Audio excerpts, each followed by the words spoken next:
Hello everyone, I am Tacit, and today I'm going to be going over the Gems of War Void Rage event, in which the Void Manticore is added to the game, as well as, hey, we actually have all the teams this time, haha.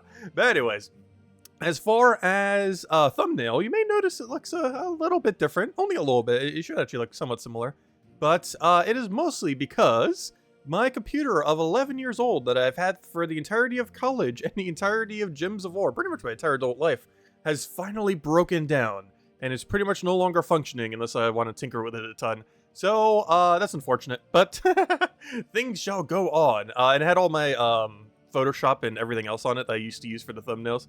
So now I'm just using a newer, much cheaper program. What is it called actually? Affinity something. Affinity Photo? Something like that. Affinity Photo 2. So hopefully that will be a decent enough alternative.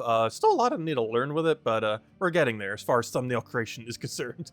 But for now, should look somewhat similar, somewhat different, but for now that will probably be the thumbnail format going forward, at least for a little while. But anyways, as far as the event itself is concerned, we have ourselves the Void Manticore. Great time to be stocking up on yellow, blue arcanes. So they're only 200 each if you want to go get a ton of them. Unfortunately, the troop itself is very counter to itself. Who could have guessed?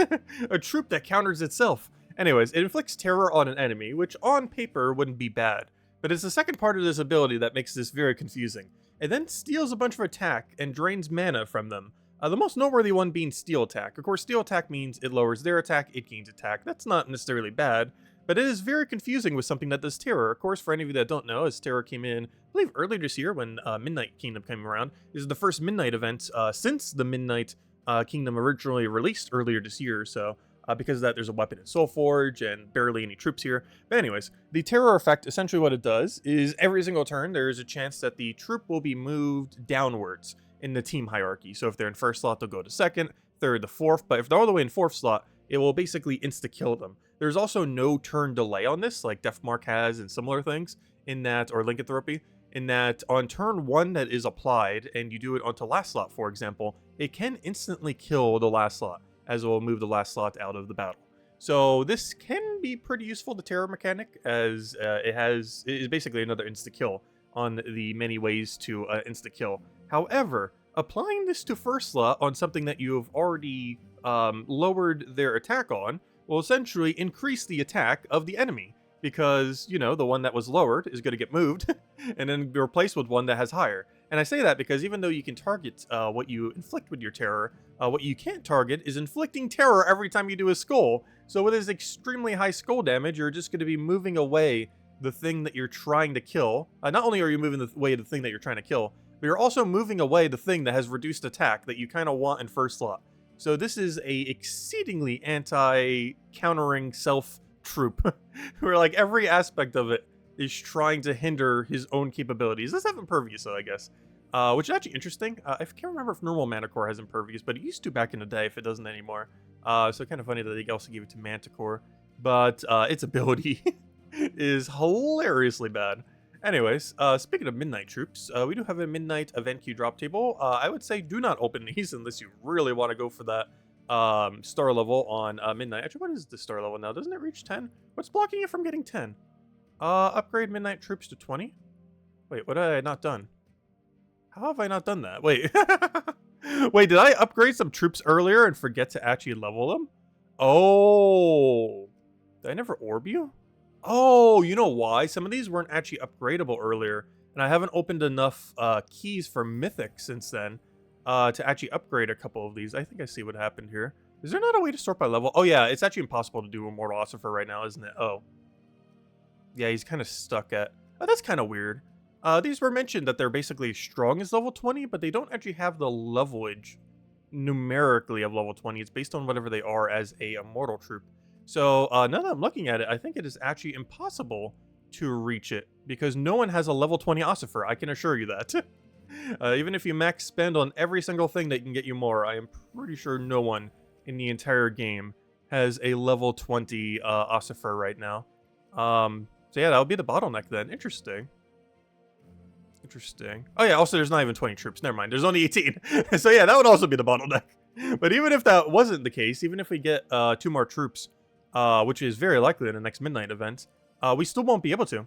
Because even by then, Immortal Ossifer on the average person at best will be at like 12-ish, 10-ish, somewhere around there. So, yeah, even once we get 2 more troops, we still will not be 10-star because Ossifer will be blocking it. Well, that's kind of unfortunate. But anyways, as far as the drop table is concerned, things that are not in the event key drop table this week include, well, Ossifer himself. He is only from the Burning Chests from PvP, and there's a limited amount that you can end up getting every single PvP season. We're halfway through the very first one. Queen of Wands, which is in the Vault Key drop table, of course, if you still have any laying around or from other events. And, of course, the 4 faction troops from the Midnight Circus.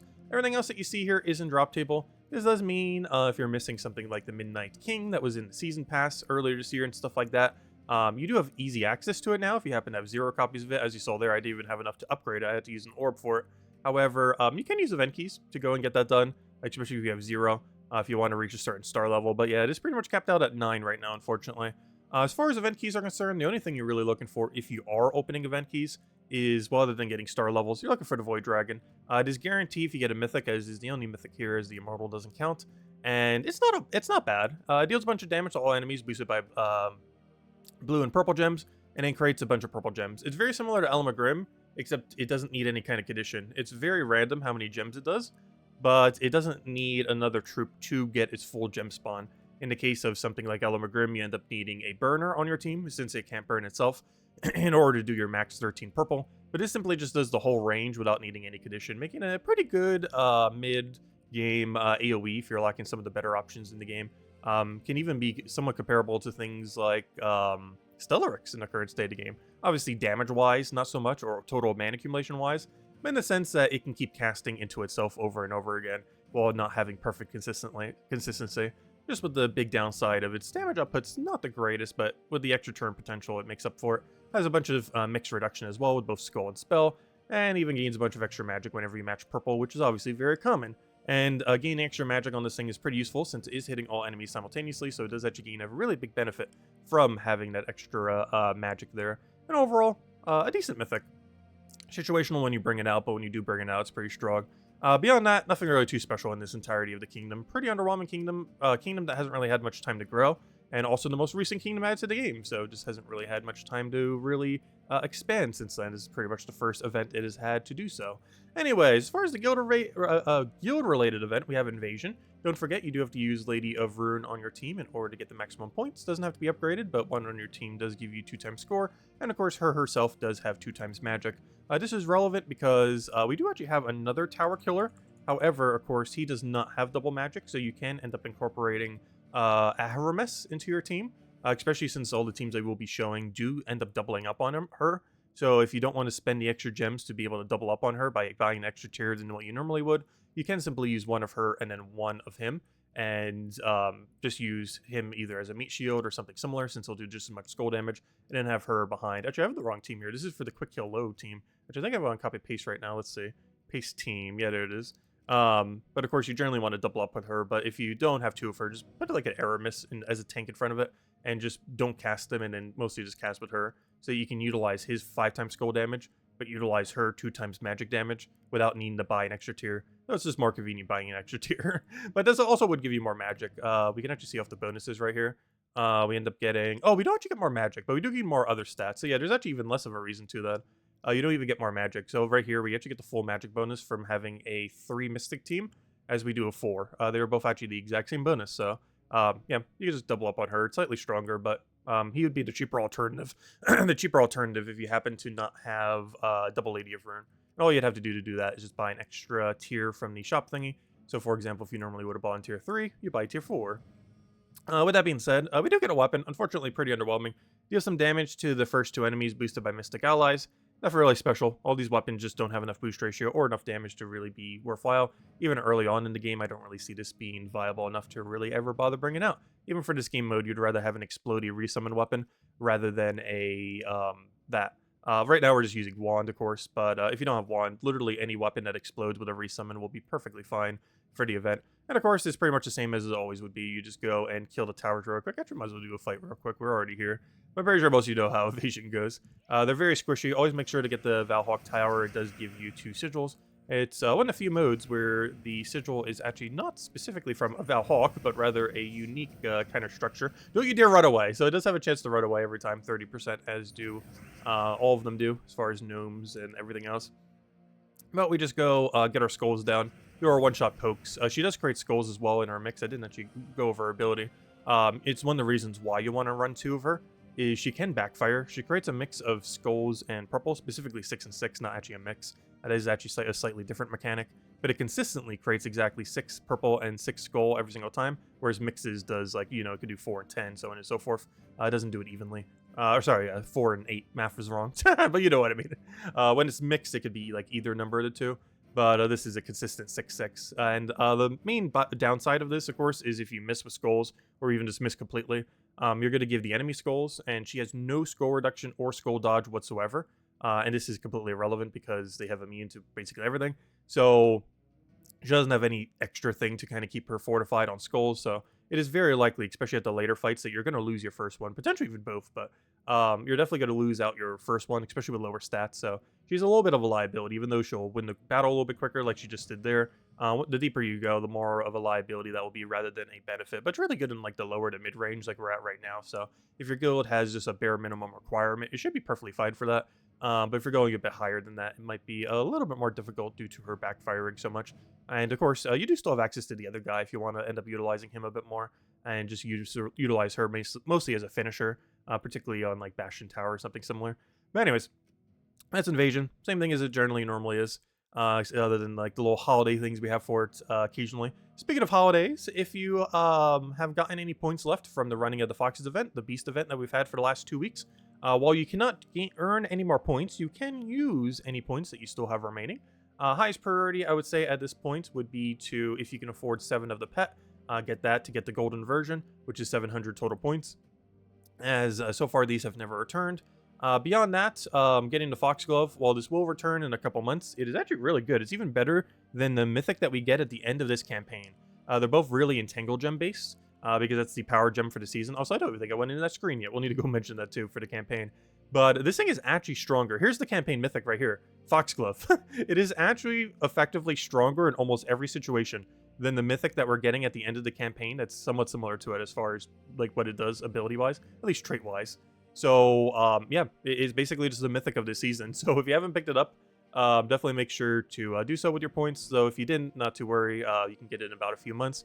Probably by the time of the November mythic, or definitely by the December mythic, it should be in drop table. And beyond that, this armor rotates once every year. So if you want to get it now, 500 gems for the seasonal beast armor thing. And also got the power orb, though not too relevant. Most of those resources ones are pretty skippable. Anyways, with that being said, let's go over the campaign. So, of course, we were mentioning this is finally campaign number 20. Bet at the big 2-0, which is kind of funny because the 10-year anniversary is almost at the end of the season. Because seasons go for, what, 10 weeks? And the anniversary of the game is in November. So yeah, this game is, or this campaign 20, is pretty much going all the way until the 10-year anniversary of the game, pretty much.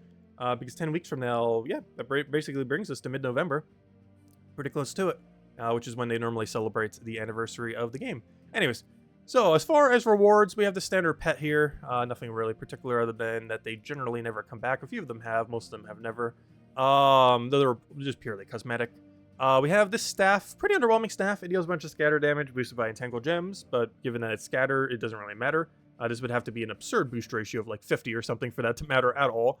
Then it creates 3 Entangle gems. Entangle gems, for any of you who don't know, this is kind of interesting. This is actually the first time we've had a power gem in a given season where it is a gem that already exists in the game. The main reason for this is, I believe 2 patches ago, or was it last patch? I'm pretty sure it was 2 patches ago, 2 major patches ago. They ended up adding a ton of power gems to the game, like a ridiculously high amount. This was mostly to fill out the PvP for just various things, for various modes that they have, where they have like a special power gem that can pop up. But because of this, they're actually just recycling some of those now since they added so many at once. And one of those is Entangle Gem. So we already had this in the game. What it is a green gem that when taken will entangle a random enemy, or if the enemy takes on you, of course, it will entangle one of your allies. Overall, this doesn't have too much of a use case, but it can be a good alternative if you don't want to use Elementalist, but you still want a lot of Entangle. So if we ever get like a good Entangle Gem mechanic, could be good for doing that. It's also really good with the Tangle Bomb, which has triple damage to Entangles while also having Impervious. It's basically like Impervious Web Spinner in a sense, since every single thing on the opposing team will be entangled. You have immune to entangled as long as you don't get cursed, and then entangled afterwards. So overall, has a little bit of a use case, the entangled gem in general, but this weapon, unfortunately, is not cutting it. And hopefully we'll actually get some options that are actually good with this entangled gem, because the mythic, not too much better. Of course, the tarot card, as are most of them, just kind of useless as well. But the mythic itself is essentially worse than the legend we just got. It deals a bunch of true damage to all enemies, boosted by entangled gems, which is only a 3 boost ratio. That's not too good. We were just going over that mythic earlier that gains 2 magic every single time it takes an extra turn from its purple. So not only does that one mythic we showed earlier have extra turn potential, the one that's in event key drop table right now, but it also has scaling potential since it's gaining 2 magic every single time, whereas this is a static number based on how many entangled gems there are. So not only is this basically worse than the mythic we just went over, but it doesn't have any follow-up or anything like the other troop that is the legend that we just got from the Fox event, which is also relevant because they have a very similar trait setup. The other one has immune to entangle, while having 1 entangle gem per turn. This has basically double that. It has impervious, so immune to most everything unless it gets cursed. And then it creates 2 entangle gems every single time its turn begins, instead of just 1. However, despite this looking nicer, its ability is so much worse. It has a pretty average AoE, nothing special, weaker than other things. It is true damage, which is making up for it a little bit, but there's far better true damage options out there. And the only follow-up it has after this is disease all enemies. Has no board control, has no mana accumulation, has no nothing. It just diseases all enemies, which of course is a very underwhelming effect. If this was silence, that's a bit of a different story. Or silence disease, or silence curse, or even curse disease, come on. But just disease is so bad. But yeah, I'm not sure why they have a vendetta against ever adding a good campaign mythic. But I think in the entirety of 20 campaigns, we've had like 3 campaign mythics that could be considered like good in any degree. Most of them have been either average or really below average. I would say this is only slightly below average, but realistically, he's in a category where, when are you using him? You're not using him in Elemental, you're not using him in Mystic. Okay, I guess you're using him in Midnight. There are some situations where you would use him in a Midnight context. But beyond that, you're never using him. Unless you have a Midnight restriction in the future, which probably won't happen for a while because we're probably getting like 2 Midnight events during this campaign. So it's probably going to be several months again because this campaign right now is like 7 months since the last one we had. So there's a good chance after we have a campaign for him in about 10 weeks from now, because I believe we have one exactly when he comes out on that week, on the 10th week of the campaign. After that, we're probably going to be a whole half a year before he's even going to be usable because you wouldn't use him until the next Midnight event afterwards. So, oh no, there just is so little use case for him. And of course, all the extra rewards if you want to go for the extra thing. Not really worth it though, I would say, for the resources over there. But anyways, yeah, unfortunately, pretty underwhelming campaign mythic. Though, of course, we have the soulforge mythics to go over next. Before that, as far as things going on this week, unfortunately, we are a day late on the video. But we do have also the reason for that. I actually completely forgot I had a medical appointment yesterday. And then that kind of just delayed everything I needed to do yesterday. And here we are now. But at least, hey, at least we have the teams built to go show this time. So that's the main benefit of doing it a day later. We have like a dozen teams to go over, which will all be in the description and pinned comment if you guys want to go and use them. But anyways, we have the faction for the Circus today. The Terror Circus, whatever it's called. This is, what is this? We actually have 2 events. Let me double check their colors. I always keep forgetting because I keep confusing it with the one we have this Friday. So this is red purple and the other one is green purple. So red purple is the one for today and green purple is the one for Friday, because we have 2 faction events this week. Tuesday we have ourselves the pet for a new pet. Don't forget to go pick it up. It is the pet for the International Dog Day. We actually handed out one of the old Cat Day ones yesterday on the actual International Dog Day, which was yesterday. However, the in-game version of it, since we always get pets on Wednesday, is tomorrow. So if you want to get the 2024 International Dog Day pet, it is available tomorrow, so make sure to get it. Fully cosmetic, of course. You've probably already seen it. It's not this, obviously, but because I have a pet active, it's not showing it here, but that will be available tomorrow, so make sure to get it within that 24-hour period.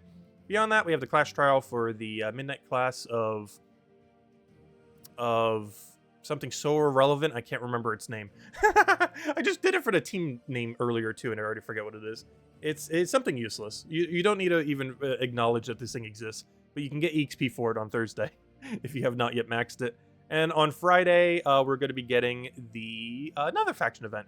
This will be a deep delve for Eldrazor, which is a green-purple restriction, not to be confused with the current purple-red restriction we have today for the current faction event. As far as Soulforge is concerned, there's a few noteworthy things to mention with Soulforge. The most noteworthy one as far as the mythic side is probably Mistralis. I would initially say Mother of Darkness, but unfortunately, ever since the Night Spider nerf, she has been nerfed into the ground and is pretty much unusable in the current state of game. Not useless, still the best bleeder, I guess, but you're generally not using her these days, even in pure rogue context. One thing you are using still in the current state of the game is Mistralis. She stores 4 times enchant, which at one point was the best enchanter. She still technically is the best enchanter, though there are some other alternatives to her these days compared to in the past, but I would still say if you're looking for an enchant build, you're generally building around Mistralis. And as far as her ability, she has auto extra turn, which is the biggest thing that makes it. Any mythic that has auto extra turn, probably good. Actually, I don't think there's a single exception. Every single mythic with extra turn is at bare minimum above average. There's not a single exception to this as far as abilities are concerned with what exists at the moment for them. But anyways, as far as what she does, she deals some splash damage to 1 to 4 random enemies, which of course is very sporadic. Not only are the enemies that you target random, but the amount of times that you hit is also random. And then jumbles the board with an auto extra turn. Normally jumble the board would not be too good, but having it with auto extra turn is pretty much the only way that it can be viable, as you immediately get to utilize the new board state. A jumble will never immediately give you a 4 times, 5 times, even a 3 times directly. However, it can allow you to be within swipe range of a 4 times, 5 times, or similar extra turn. So while it won't jumble like directly into something like an explode will do if you completely board clear, it will still allow you to set up 4 times, 5 times, and just an overall different board state compared to before, which might give you alignment if you're using double converters or similar. So really good in those kind of contexts where you do have a lot of things that have convert, as that's probably the biggest beneficiary of jumbling the board, particularly with auto extra turn. And yeah, that's pretty much her use is enchant and auto extra turn jumble board while still doing some chip damage. As far as weapons are concerned, there's one very obvious one to get, and, well, maybe not obvious to some, but basically every single time a new kingdom comes out, there is a weapon that is initially not actually money locked, but pseudo money locked. So when it came out earlier this year, it was initially $10, and if you got it on one of the offers, it was $5, and if you get it right now, or yesterday was the first time you could get it, it's available all week. You will be able to get this for the cost of free, and by free I mean these resources. 75 diamonds, 3,000 souls, 300 blue gems, and 3 celestials, aka free. So yeah, definitely make sure to pick this up. This is the first day, well technically yesterday was the first day, that you can end up getting this thing for free instead of having to spend money on it. It is a completely useless weapon that you're never going to use. However, you know, completion's sake, you might need it for kingdom upgrades, stuff like that. Definitely make sure to get it. It's also on the cheaper end of weapons, so if you're looking at some of the weapons here to fill out, like for a certain objective, it is the cheapest one that you can get as far as the ones that are available on Soulforge for this place. Obviously, all these other ones, basically just get them if you need them, either for the event this week, or if you're just looking to fill out for a certain objective. I can't remember how many you need for the really low objective, but there is a chance you might not have that many weapons if you didn't get some of them during the last campaign that I had, if you went on like the free side or anything else like that. So definitely make sure to pick it up as well. Anything else that you might be missing from any of that. Anyways, beyond that, what else do we have? We have the teams. So we actually do have teams to go over for once. The one benefit of being a day late on this is every single team is built and ready to go. So let's start from the top and go over them. So for the invasion event, we have ourselves a restriction for the Midnight Kingdom. Midnight Kingdom has basically 0 troops. Luckily, all you need to win is just spam the invasion troop. You can double up on it, triple up on it, do whatever you want with it. We are offsetting with 1 Queen Beatrix. This is mostly for cleanse. Yeah, it's mostly just for cleanse. Not really needed. Can easily, if you're doing double, could easily just go triple. I'm doing Wand here. Wand is mostly just for cleanse and everything else as well. Also for mana accumulation, of course. However, you can end up replacing this with any resummon explodey weapon and you'll be perfectly fine. I just happen to be using Wand here, and I believe on both teams actually. But if you don't have Wand, simply just do any explodey weapon that has resummon and you'll be fine. You'll likely have at least 1 lane around. Next we have ourselves double Queen Titania into Lady of Ruin. This was for the lower end range. So not lower rarity necessarily, but because the other one's actually lower rarity, oddly enough. But this is the lower area. So when you're only fighting 0 towers, 1, 2, 3, basically all the way until you get to 4 towers. This is for clearing out that area very quickly. You just spam Queen Titania. She actually does do something with her Fairy Fire. While the towers have immune, everything else in the battles generally don't have immune. So she will get some value from that. And beyond that, she's just a good AoE under the Mystic category. You just get her mana, cast them out, kill out the battle, and then win. Do keep in mind, you do have to use at least 1 copy of Lady of Ruin on your team in order to get double score from the towers. So don't forget about that. You have to use Lady of Ruin, even if she doesn't fit your team at all in this context. You do need her for the double score. And I just did Wand again, but once again, if you don't have Wand, just run any explodey weapon that you have. Next, we have ourselves the teams for today, I guess, since it is now the Circus. Red purple is the restriction, so of course anything in that category. For our lower range, we have a pretty standard mana accumulation weapon into Thrall into whatever your best damage source is in the Leprechaun. Obviously, if you don't have Stellarix, replace this with the best damage source you have, and you'll be good to go. Anything that hits all enemies simultaneously, pretty much anything will do. For the higher range, we have a pretty standard Takshaka team, safe version with Wand up front. Normally the more dangerous version is the other way around, or even triple Takshaka. But this is the safe version, just because they, if you lose your troop in Underspire, or Underworld, I mean, it is permanently gone for the entirety of the run. So you normally want something with as a tank. I'm running Mechanist here just because there's a lot of Submerge in Underworld, especially if you get that one trait that basically makes them all start to submerge every time they cast. So it's mostly counterplay to that with this enchant. However, you can go something tankier with Elementalist or something similar, but there's a 50% mana start with Dispel, which will be very useful if you can survive with this. It has Barrier to start with, so it's normally tanky enough, but earlier on in the game, you might want to opt for something tankier like Elementalist or any other Barrier on Brown hero class. As far as Pure Faction is concerned, you use Strongman as your tank. Not the greatest of tanks as far as factions, but he does have attack and life gain, and generally anything that has this for faction is auto-win. The only problem is he has no score reduction to go with it, but honestly, just attack life gain on its own is probably fine. The Fire Lion is very similar to the thing from Blighted Lands that converts into red. He just converts all green into Terror Gems being purple, and then deals a bunch of damage to a random enemy. So very similar to that other troop. It simply just does it for Terror Gem purple instead of for red. And oddly enough, despite that, he does have Red Link, which kind of funny. There's also different typing. He's Fey Elemental. Though I'm not really sure of any Fey or Elemental team that you really bother using this guy on, but he is good for Midnight restrictions, including, of course, the Circus. And speaking of that, we have the Ringmaster. We double up on him just because he's a good backup plan if your team starts to die. He creates a little bit of skull boosted by Terror Gems. This isn't particularly relevant. You're not necessarily using him too much for his skulls. What's mostly relevant is he summons a Nightmare Circus troop. This Nightmare Circus troop can, of course, replace out your troops. You will be able to utilize the skulls a little bit with the Strongman. If you end up dying from your own skulls, you end up resummoning. The skulls are just really sporadic. Sometimes they'll hit, sometimes they won't. Sometimes they can be beneficial and give you a hit on Strongman. Other times they'll do nothing. But worst comes to worst, the reason you double up on him is even if things start going bad, you keep missing with every single one of his skulls, you will keep resummoning every single time you cast with him.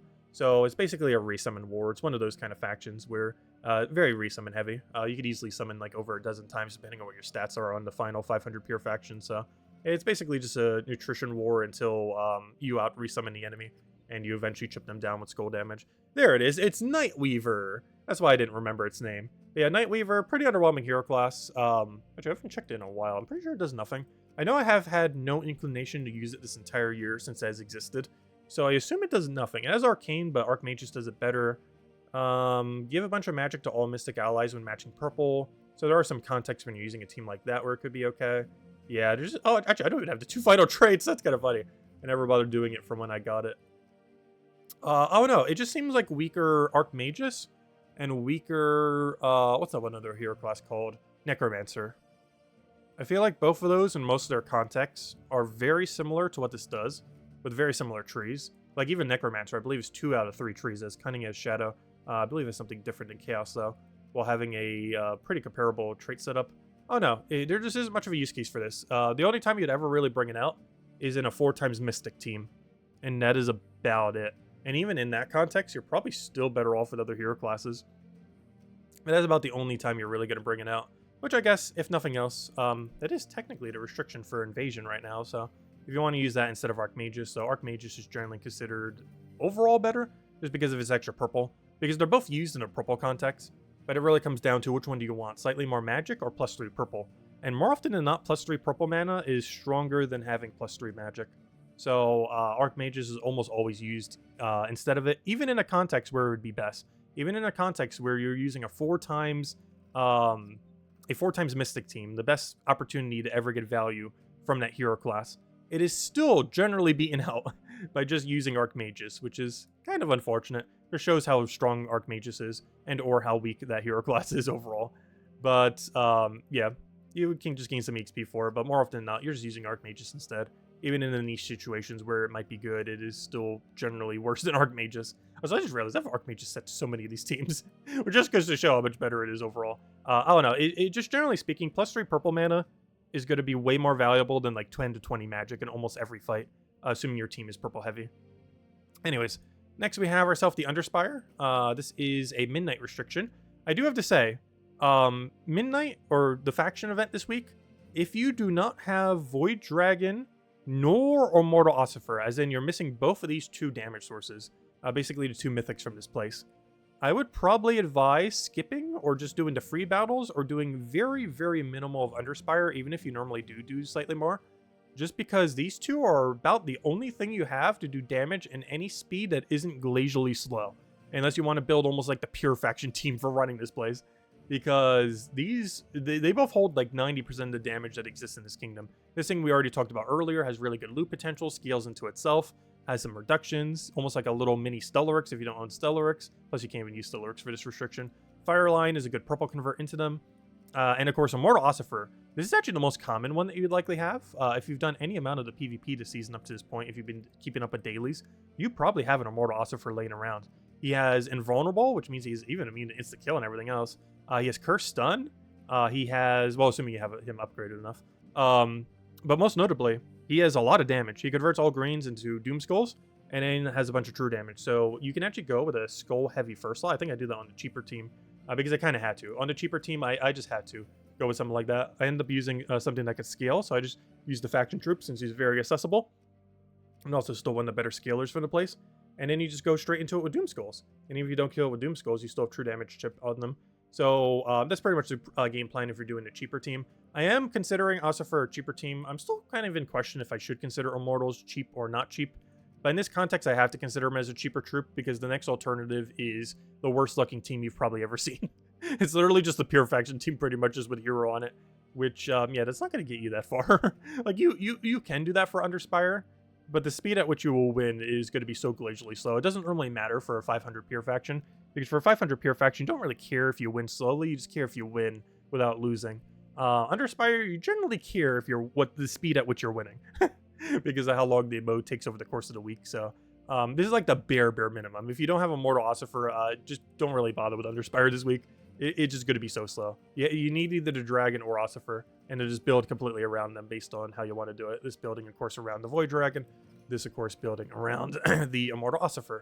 And we're just using a hero up in here. This is actually the one you get for 250 wins on the hero class, so pretty accessible. Though a lot of people might not have 250 wins on it, but it's something that you can easily do throughout the week if you don't currently have access to it.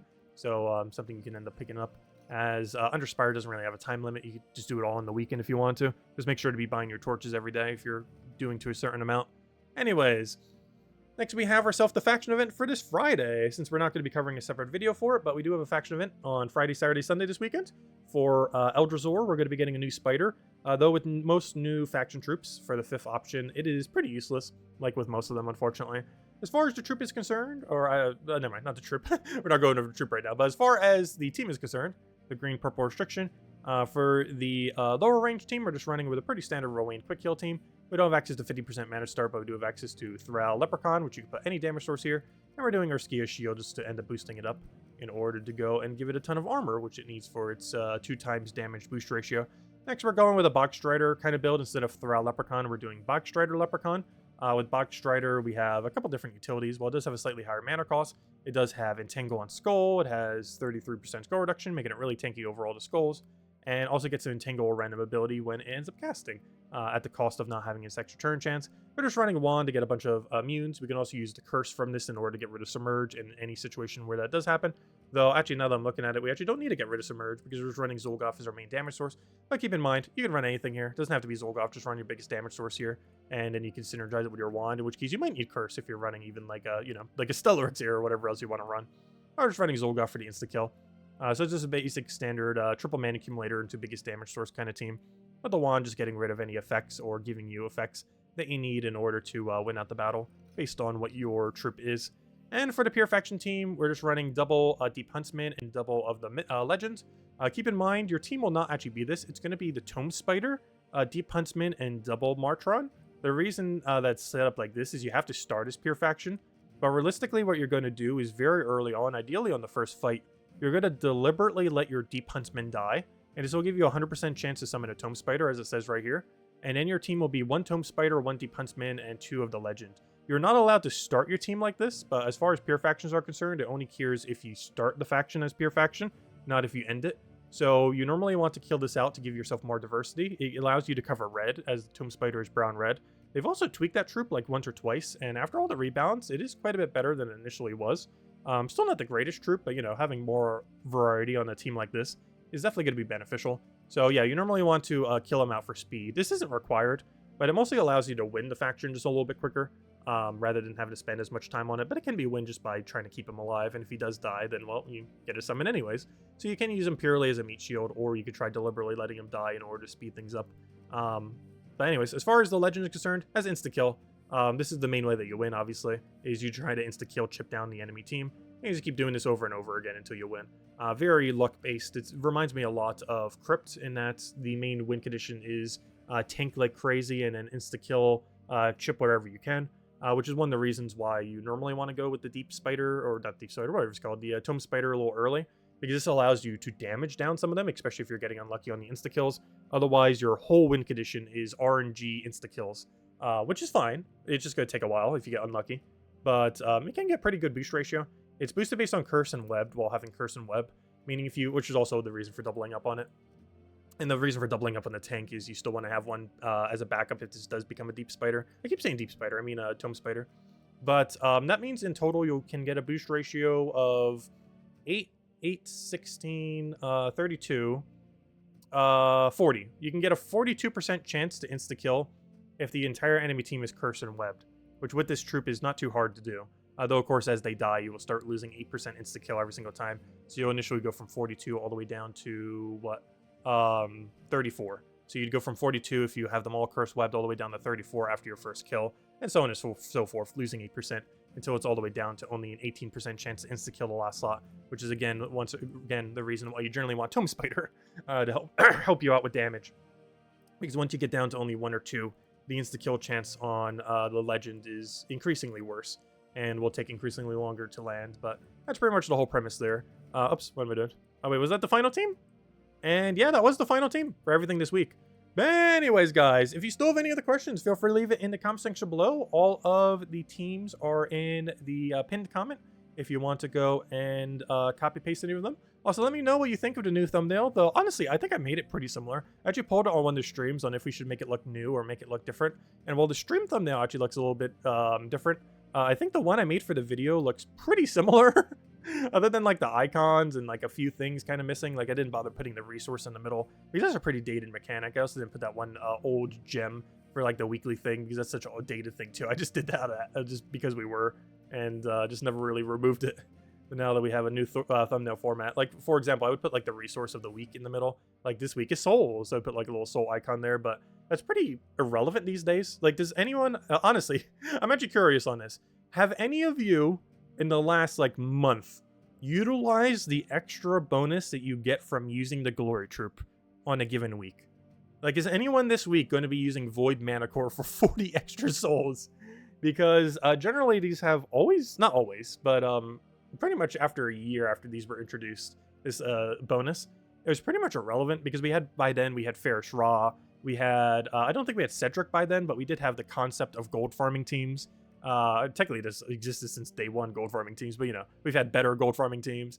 You know, Vault Event eventually came in, Palooza's eventually came in.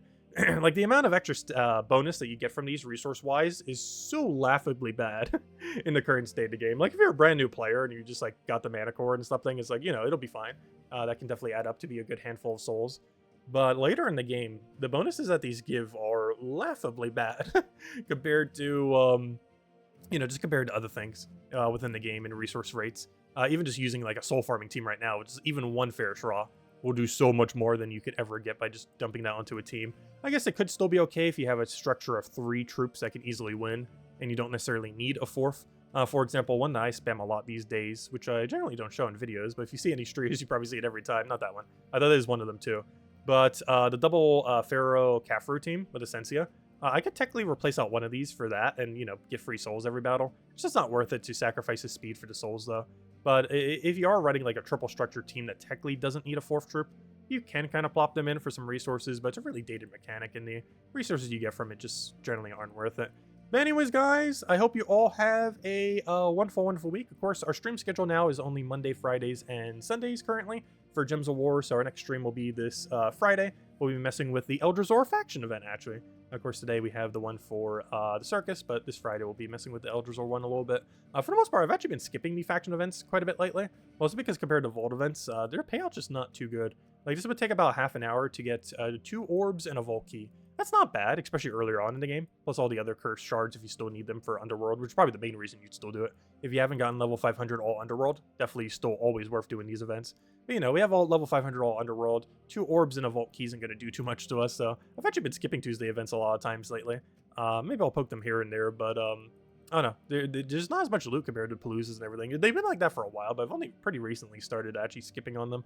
The weekend one, I'm not sure because you do get quite a bit more loot from it, but you know, it also takes more time. I think it takes like almost 2-3 hours because you have to get all the way to 230, whereas for Tuesday event, you only have to get to about 80 to end up unlocking everything, whereas you have to get to about 230, pretty much, you know, 3 times as much in order to do the weekend one. Anyways, guys, I hope you all have a wonderful, wonderful weekend. Best of luck with Campaign 20 and everything else, and I will catch you guys soon. Goodbye, everyone. And also, don't forget to go get the pet tomorrow. The Wednesday 2024 International Dog Day pet. And I will catch you guys later. Goodbye, everyone. And thanks for watching.